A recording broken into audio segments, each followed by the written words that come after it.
I read you the poem I'm going to read you, there are a few things you need to know. In the 1920s, in the midst of Prohibition, Don Marquis was a journalist, a columnist for the New York Sun. Sometimes when he came into work in the morning at his desk in the newsroom, he would find that a message had been left for him on his typewriter. The message turned out to be from one Archy, a cockroach. He had been a free verse poet once, but now, having fallen upon hard times, was writing for the newspapers and perpetually short of cash and food. When Don Marquis had gone home for the night or to the tavern, which, as you all well know, was illegal at that time, of course, and the paper had closed, Archie used Don's typewriter, hurling himself on the keys one at a time. This was hard work and took a lot out of him.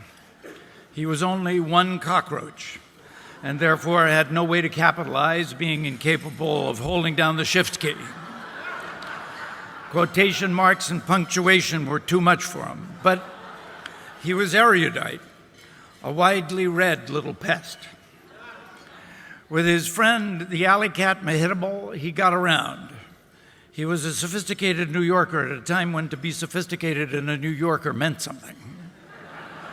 The result was some free verse to rival E.E. Cummings, even without the periods. This particular poem is called Archie Interviews a Pharaoh, and it tells of a visit Archie had just made to the Egyptian rooms at the Metropolitan Museum not far from here. If you want to be able to keep up, you need to remember that Ra was the name of the Egyptian sun god, and Seti was the name of a pharaoh. A boot legacy is a gift of illegal liquor.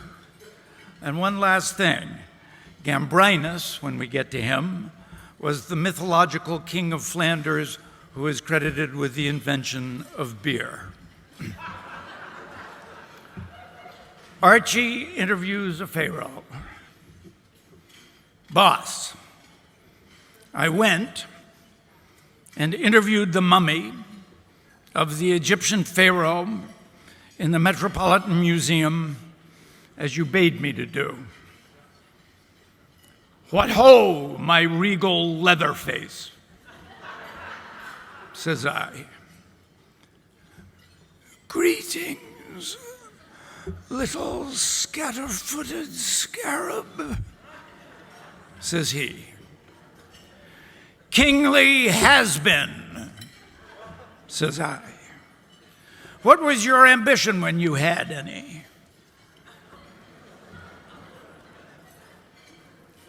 Insignificant and journalistic insect, says the royal, crackling.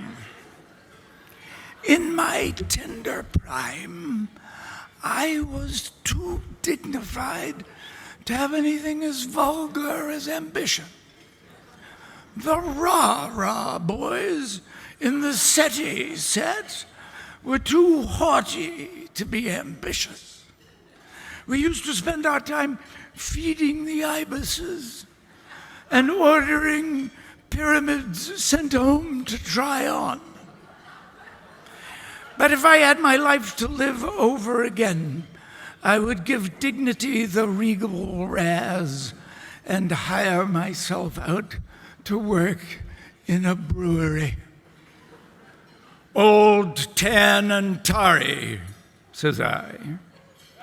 I detect in your speech the overtones of melancholy.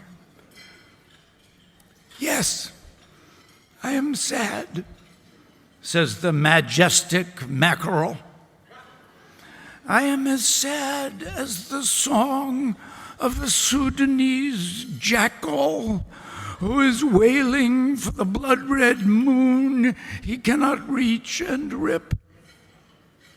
On what are you brooding with such a wistful wishfulness there in the silences? Confide in me, my imperial pretzel, says I.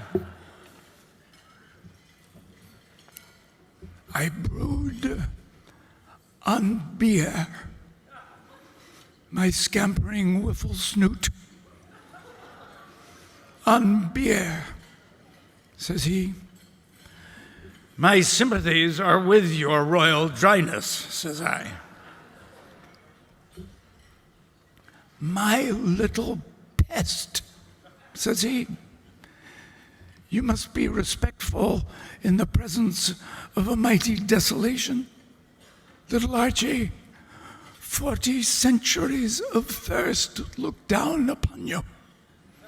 Oh, by Isis and by Osiris, says the princely raisin, and by Pish and Fatash and Fatah, by the sacred book Perembru and all the gods that rule from the upper cataract of the Nile to the delta of the duodenum.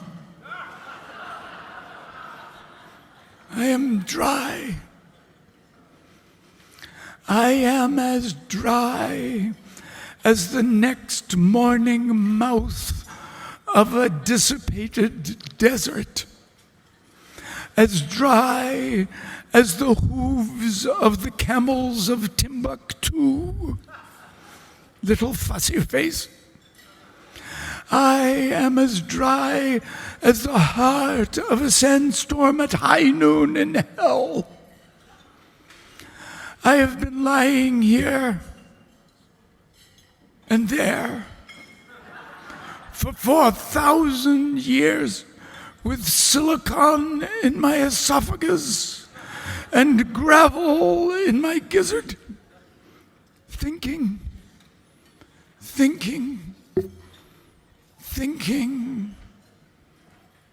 of beer.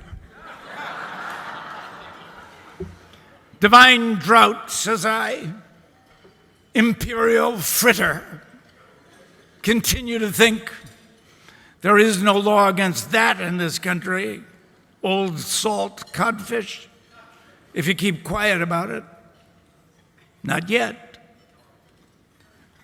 What country is this? Asks the poor prune. My reverend juicelessness. This is a beerless country, says I. Well, said the royal desiccation.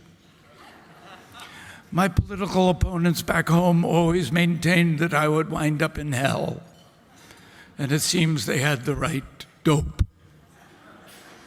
And with those hopeless words, the unfortunate residuum gave a great cough of despair and turned to dust and debris right in my face.